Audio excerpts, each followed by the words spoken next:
Well, thank you for being here. I want to thank Congressman Newhouse, Congressman Carbajal, and Congressman Valadeo for being here today. The leaders from United Farm Workers, including my friends Arturo Rodriguez and Teresa Romero, Chuck Connor from the National Council of Farm Cooperatives, and Rebecca Shee from the American Business Immigration Council. We are all here this morning with a simple message. Next week is our last best opportunity to address the labor crisis in American agriculture, and I would say maybe our last best chance to save family farms in this country. And all of us have come together around a targeted, common sense proposal to do just that. Our proposal responds to three urgent and related challenges. First, America's farmers and ranchers don't have enough workers. That's what I heard from Robert Zakata, a vegetable farmer in Brighton, Colorado. When Robert visited my office, he handed me flyers advertising his farm equipment. And I asked Robert, why are you selling your equipment? Why are you selling your implements?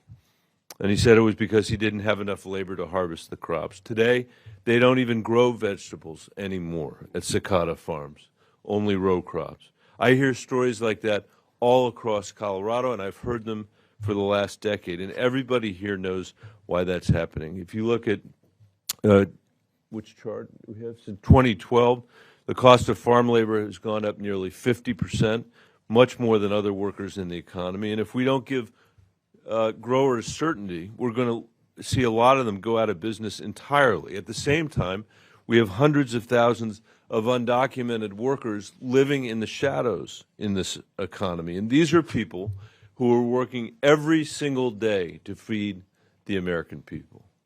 We wouldn't have an agriculture economy if it weren't for these people that are living in the shadows. People like Lulu Guerrero, who lives in Weld County, Colorado. She gets up at 3 a.m. every morning to plant watermelons, onions, tomatoes, and pumpkins. She's been doing that for 20 years without status, without protections, with no legal recourse if someone takes advantage of her.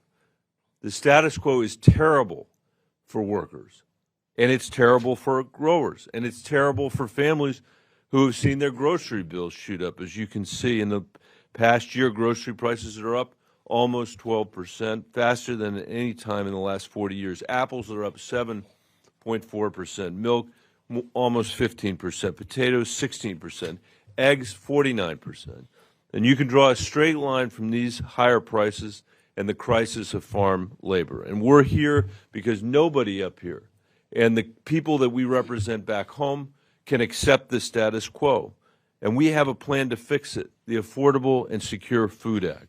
Our proposal builds on the legislation that our colleagues in the House passed last year. I congratulate them for the strong bipartisan vote they had on a really significant piece of legislation. And the newer version that we've been working on with the people behind me increases the number of H-2A visas and opens the program up to year-round jobs for the first time ever.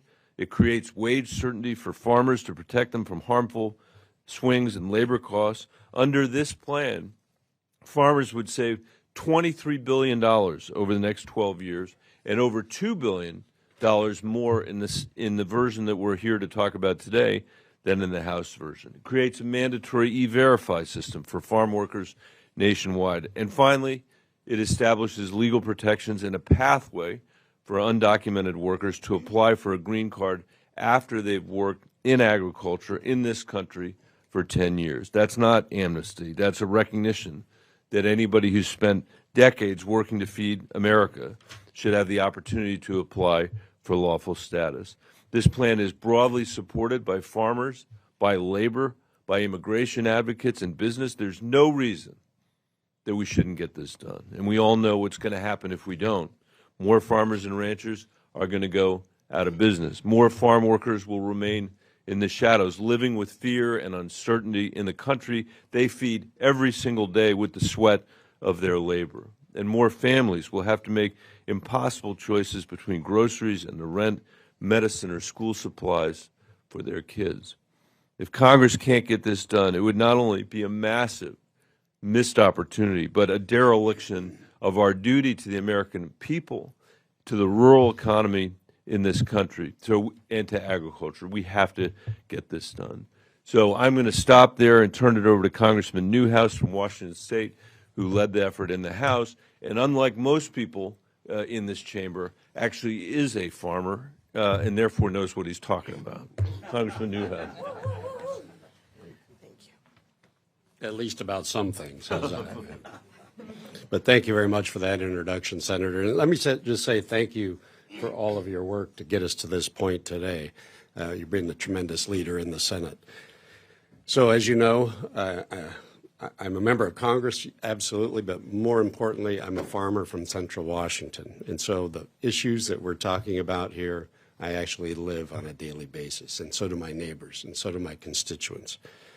You know, we're here, as you know, because for years, the agricultural industry in our country has been struggling due to a lack of labor. And now, coincidentally, Americans are paying the highest food prices that they've paid almost ever. Partly, you know, all the inputs are going up. Every input you can think of is getting scarcer and more expensive. And one of those important inputs is the human input of labor. It truly is not something that should be so difficult. It's not rocket science to figure out how we can have an adequate labor force that's legal. Without that, you know what's going to happen? Our crops will go unharvested, and our already very delicate food supply chain will be placed at further risk. That's why I and many of my colleagues in the House, Republican and Democrat, introduced the Farm Workforce Modernization Act. And let me just correct the senator. It was passed twice in the House in two different Congresses to address these labor shortages and ensure that we not only have a reliable workforce, but a legal workforce, which is, as you just heard, it's better for the workers, better for the farmers, and it's better for our country.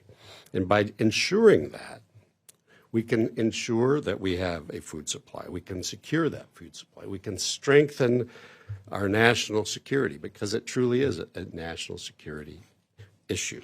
We can reduce food costs, which, as I just said, are up dramatically. And we can raise wages, reduce unemployment, not just for farm workers, but for all Americans who are involved in creating value-added upstream American products. So today, the Senate will introduce a version of our bill, which we're very excited about that. And we thank them very much for their hard work for, and you don't have to print this, for finally getting to this point. Because their title is adequately and accurately named, because that's what this is about. If our farmers don't have the labor they need to get the job done, then we will not have grocery store shelves that have the options for us to purchase. When we're in the midst of a labor crisis, let me ask a rhetorical question. Why would we not pass labor reform? When we're in the midst of a food crisis, why would we not implement changes to keep Americans fed? And when we're in the midst of an inflationary crisis like we are, why would we wait to lower food and production costs that Americans are desperate for? So I think, and I've said this many, many times, it's past time for us to deliver solutions and quit giving Americans empty promises, not only to American citizens, but to our farmers, our ranchers, and most importantly, our farm workers. So let's stop waiting, start acting. And I'm just very happy that we are at this point today. We need to reform our broken immigration laws, and this is a huge step, and ensure that those who wish to pursue a legal pathway or come to our country to contribute to our American agricultural industry can do that legally. We can protect our communities. We can strengthen our national security. This is a big part of securing our southern border, which is key, but also recognize the contributions of immigrants. and bolster our local economies, our producers, and our small businesses. So let's secure our food supply and ensure American families, as you just heard, can afford the groceries that they need to feed their families. And it's with reforms like this that we can finally do all of those things and provide a lasting solution for farms and farm workers. So thank you very much. With that, I'd like to introduce next on to the microphone my good friend, fellow farmer from the state of California, David Valadao. David. Thanks, Dan. Well, good morning, everyone. I'll be brief because both Senator Bennet and Dan Newhouse, Congressman Newhouse, made a lot of great arguments for this bill. As a farmer, I understand the importance of this. This is something, obviously, we've known for years. It has to get resolved. When we look at the border that's going on right now, and I know that's a reason used by a lot to not support legislation to solve our problems, but us solving some of the visa issues, some of the guest worker programs will relieve pressure on the border. This is a way of us helping the situation there. And coming up with common sense legislation is important, and this is one that's been in the process for a period of time. It's got bipartisan support, but it's also got support across the industries as well. Our ag groups across, especially my state of California, do support it, and across the nation, so does UFW standing here behind me. It's not very often you get this many groups in the same room together negotiating, having conversations, and solving problems. And this is one of the few times that we have the opportunity to do it. I know we're coming up on the end of the year and it's crunch time, but it's important that we do this and it's important that we move forward. So again, I want to thank my colleagues, both Senator Bennet and Congressman Newhouse, for their leadership on this. It's too important for us to not move forward on this. So I appreciate the time.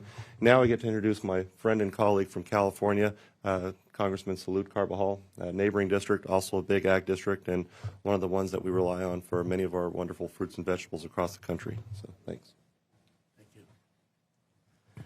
Let me start by thanking Senator Bennet for your leadership in continuing to ring the bell and the sense of urgency. I also want to thank my colleagues, Mr. Newhouse and Mr. Valadao and Representative Lofgren, who in the House, not once, but as Mr. Newhouse said twice, have moved the Farm Workforce Modernization Act, which is the foundation of the legislation that we're considering now. I have a unique perspective. The number one industry in my district is agriculture. I understand the needs and the challenges, especially the labor needs, the water, all the issues that our farmers face every day because I represented them in local government and now in Congress.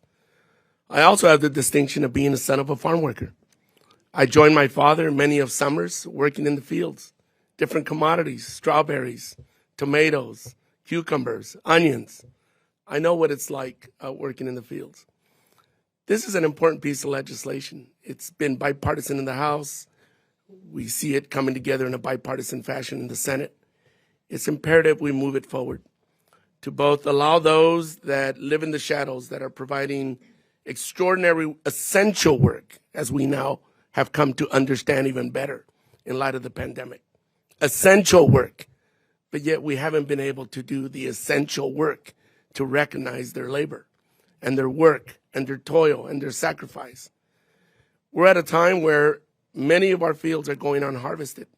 It's known that we have these challenges. Food security in the United States is national security, but yet we have failed time and time again. This is an opportunity to bring justice to our farmers, for our farm workers, and for all those families during this inflationary period that are having a challenging time to put groceries on the table. Where I come from, we call ourselves the salad bowl of the country, if not the world. And we want to continue doing that and doing it productively and with the help of our farm workers. So with that, I just want to recognize you, Senator Bennet, all the stakeholders, the United Farm Workers, the Western Growers, the California Farm Bureau, others that have come together in an extraordinary way to ring the bell and say, we need to get this done now. We're at the end of an extraordinary opportunity that we have, and we can succeed if we just put politics aside and focus of what's in the best interest of our country. Thank you very much. I'm supposed to introduce someone else. I had a speech, but I thought I'd go without a speech. And now I want to, they call votes, and we got to go. But let me introduce Chuck Connor with the National Council for Food Cooperatives. Thank you very much. They called votes. Senator, we got to go. All right, see you. Thank you so much.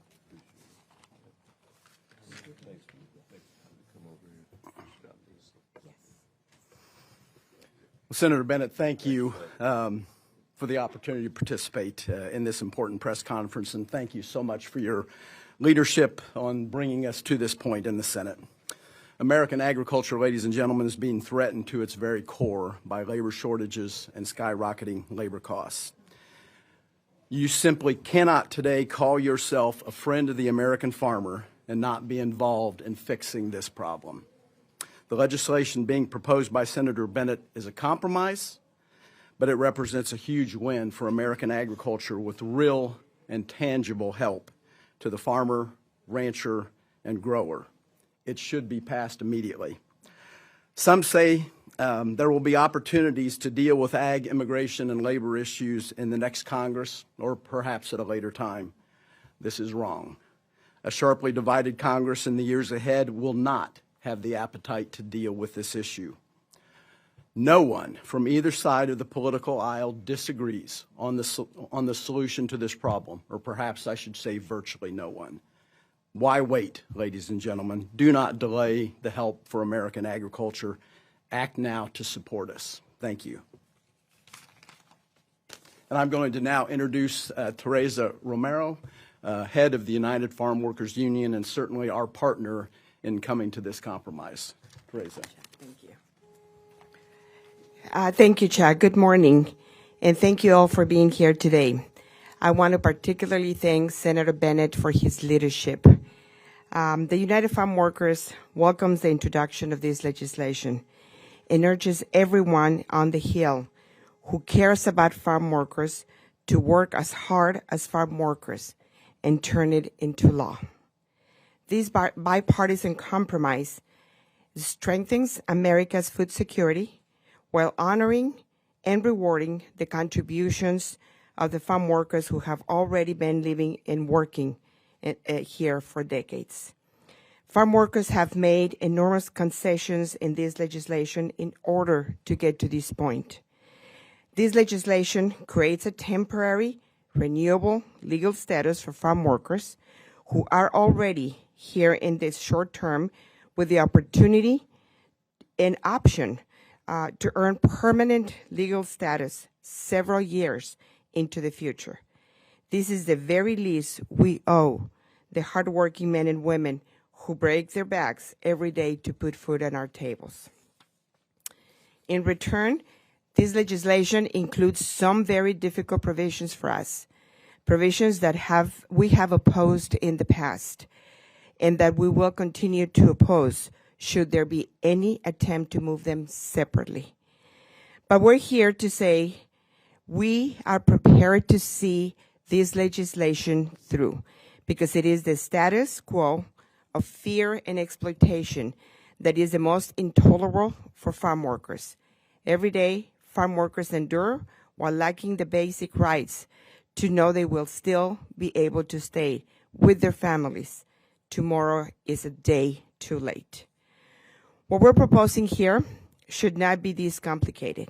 It is a simple provision. If you work to feed America, you deserve the right to stay in America. This is a moment for action. Farm workers expect nothing less. Now, please allow me a moment to address workers directly. A los campesinos, quiero comunicarles que esta propuesta de ley no es perfecta. Se han tenido que hacer varios compromisos, algunos muy difíciles. Pero lo más importante es que esta ley significa una legalización para ustedes. Significa poder decir que pueden seguir trabajando y viviendo en los Estados Unidos sin miedo. Significa poder ir a visitar a sus familias en sus países de origen, con permiso para regresar. Significa poder eventualmente hacerse ciudadanos con los mismos derechos y protecciones de cualquier otro ciudadano. Y significa nuevas protecciones legales para trabajadores contratados. No acabará de un día al otro todos los problemas que enfrentamos, pero libraría a los campesinos sin papeles del silencio y el miedo que han vivido por demasiados años. Esta es nuestra oportunidad y vamos a pelear hasta el último minuto para lograrlo. Thank you, and let me introduce now Arturo Rodriguez, United Farm Workers President Emeritus.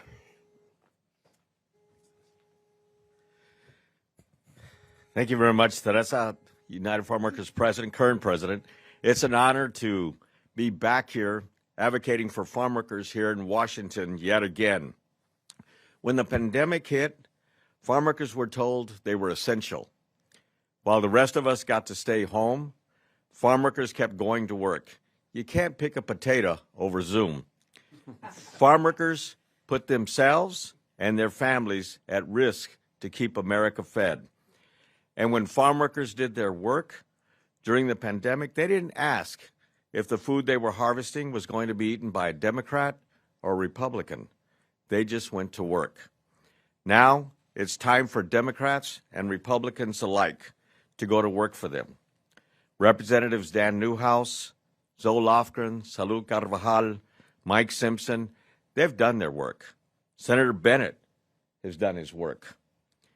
What we need is some Republican senators now to do the work necessary to make this bill possible. Listen to the stories.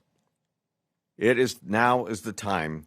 Many of us have been at this for a long time, Chuck, right? 22 years trying to get this legislation passed, and now I can say this is the closest we've ever been.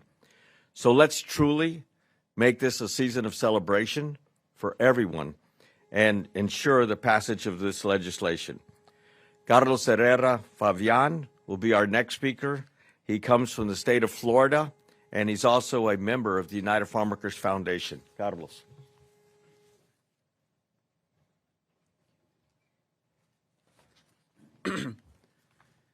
Good morning. My name is Carlos Herrera Fabian. I am currently a student at Michigan State University. I am the son of farm workers and the grandson of farm workers. I have worked in the farm fields since the age of 7. My mom has worked in the fields for 15 years, my father for 10 years, and my grandfather for nearly 50 years. Growing up, we migrated all along the East Coast, migrating between Delaware, Maine, North Carolina, and Florida. We picked cucumbers, sweet potatoes, peanuts, cotton, tobacco, corn, apples, peaches, asparagus, tomato, chili peppers, watermelons, oranges, blueberries, and even mandarins. We have contributed to the economy and food security of this nation. Life as an undocumented farm worker often means being threatened, silenced, and often exploited under the work conditions in which farm workers face.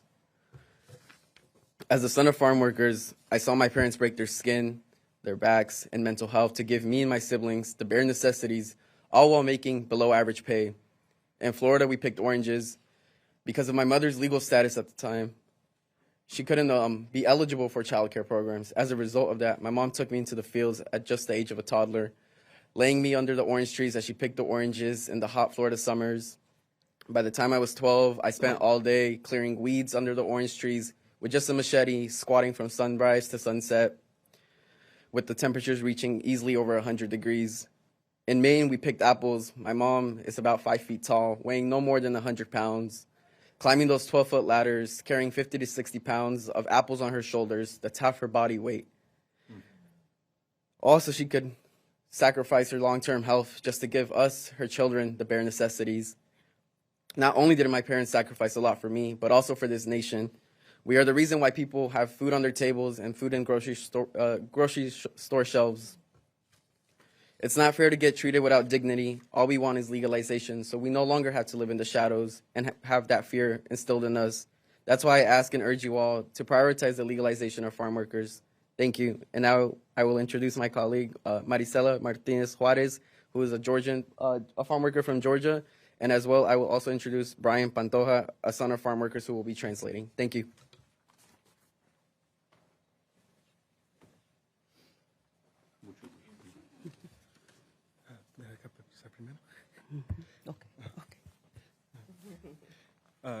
Good morning. Good morning. My name is Brian. Thank you, Carlos, for introducing us. I'm a fellow Georgian here with Marisela, and I will be translating for her. I am a child of farm workers, and I have been a farm worker myself. Buenos días, mi nombre es Marisela Juárez, vengo hoy del estado de Georgia. Good morning. My name is Marisela Juarez. I'm here from the state of Georgia. He estado aquí trabajando en la agricultura en Georgia por 15 años. Yo he piscado naranja, tomate, brócoli, cabbage, toronja, fresa, pis y papa, entre otras frutas y verduras. I have worked in agriculture in Georgia for 15 years. I have harvested oranges, tomatoes, broccoli, cabbage, grapefruit, strawberries, peas, and potatoes, and various fruits and vegetables. El trabajo es muy difícil. Uno trabaja desde temprano y regresa muy noche. Deja a sus hijos todo el día. Our job is very difficult. We work early mornings to late at night, and we leave our children all day. Cuando regresas, llegas cansado y tus hijos te quieren abrazar, pero a veces les dices, no me abraces, porque miren cómo estoy de sucia. Llegas a la casa cubierta de lodo, de tierra y químicos.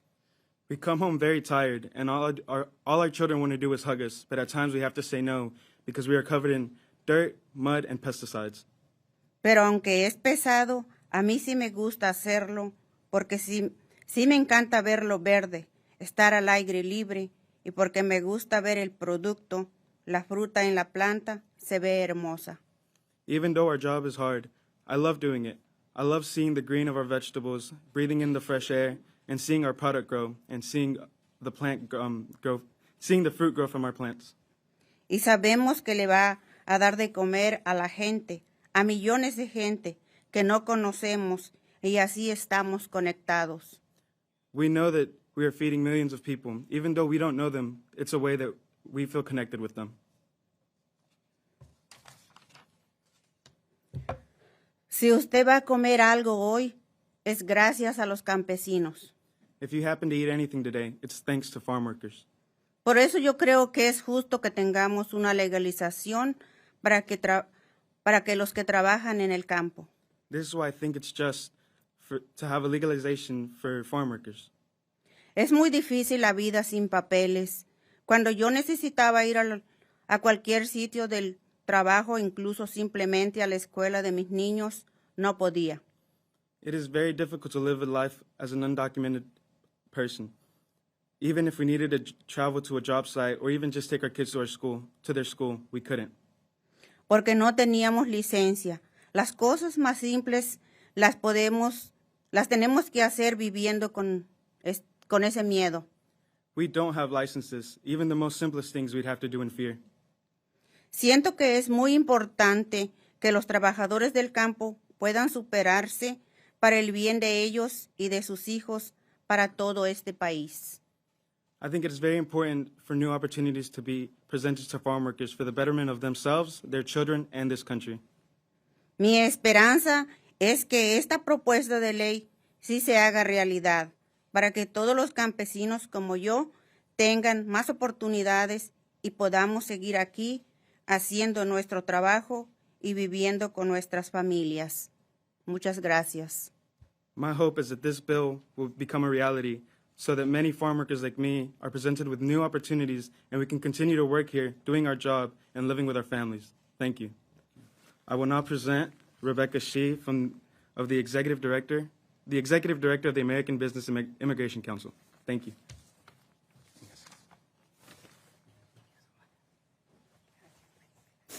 Thank you so much, Marcela. Good morning. My name is Rebecca Shee. I'm the Executive Director of the American Business Immigration Coalition. We are a bipartisan council of 1,200 employers across the country. I'm really sorry.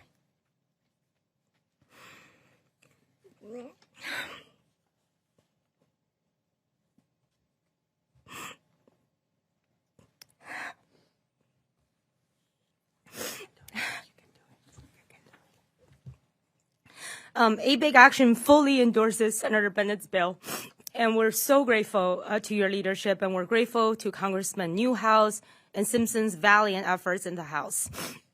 One of our employers yesterday, he's a farmer from Kansas, told me, I need this bill because I have 20 workers, and this bill will save me $42,108 next year. I can keep my farm open, and this will also mean a lifeline for my workers. I trust my workers sometimes more than my children, and I give my keys to my workers when I'm on vacation, so they can also take care of my house.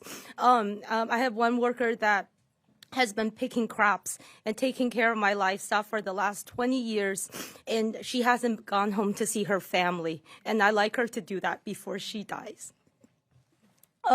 In addition to these numbers that you see here, the net worth of American households took a 9% dip for the third consecutive quarter, hit by rising inflation and out-of-control food prices. There is a reason why the average American is angry at Congress. This bill, Senator Bennett's bill, cuts inflation, protects U.S. food security, gives farmers the workers they need, controls their costs, and farm workers' legal status, as well as a down payment on border security. Senator Bennet has put forward a solution that the Senate should have the courage to pass. Thank you. Oh, it is my pleasure to introduce the CEO of U.S. Apple, Jim Baer.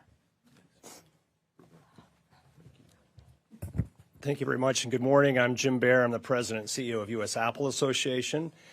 Thank you all for being here. The U.S. apple industry, we harvest 25 billion apples a year in the United States, and every one of those apples has to be hand-picked.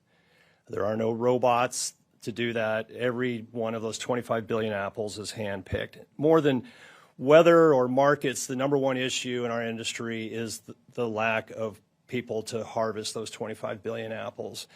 I meet with family farmers almost every day who tell me that they had to leave apples on the tree to rot because they couldn't get enough people to pick them.